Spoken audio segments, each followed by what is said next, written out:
बोल परम पूज्य गुरु घासीदास बाबा की मोरे गुरु घासी बाबा, मोरे गुरु घासी बाबा, सत्य के रास्ता ला दिखाई देना, सत्य के रास्ता ला दिखाई देना।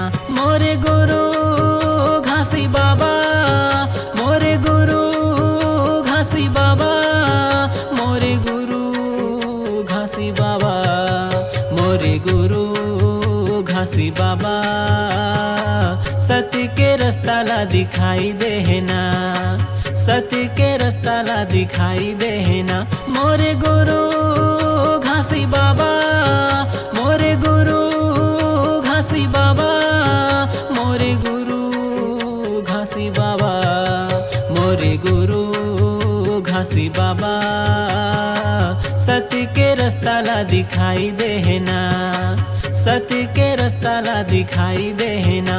मोरे गुरु घासी बाबा, सत्य के रास्ता ला दिखाई देना, सत्य के रास्ता ला दिखाई देना, सत्य के रास्ता ला दिखाई देना।